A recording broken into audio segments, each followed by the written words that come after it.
हरवली या किरकोळ कारणावरून एका शिक्षकानं विद्यार्थ्याला बेदम मारहाण केली आहे। अत्यंत धक्कादायक घटना आहे ही। नाशिकमधली घटना आहे।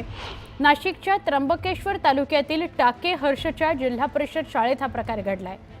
तिसरीत शिकणाऱ्या आयुष सदगीर या विद्यार्थ्याकडून वही हरवली, त्यामुळे शिक्षकानं त्याला काठीनं मारहाण केली। पाठीवर मारहाणीचे वळ दिसल्यानं पालकांनी संताप नोंदवला आणि शिक्षकावर कारवाईची मागणी केली आहे। गट शिक्षण अधिकाऱ्यांकडून मारहाण करणाऱ्या शिक्षकाला समज देण्यात आलेली आहे। आमचे प्रतिनिधी लक्ष्मण घाटोळ यांच्याशी अधिक बोलूया। लक्ष्मण, धक्कादायक प्रकार आहे, मारहाण झाली आणि वळ उठेपर्यंत मारलेला आहे, काय अधिक सांगाल? खरं तर हा प्रकार नाशिकच्या जिल्हा परिषद शाळेमधला आहे। नाशिकच्या त्र्यंबकेश्वर मधील ही शाळा आहे आणि त्या शाळेमध्ये एका लहानग्या मुलावरती शिक्षकानेच त्याला काठीने मारहाण केली। अवघं म्हणजे या सगळ्या मुलाचं वय जर बघितलं तर अवघं काही वर्षाचं आहे।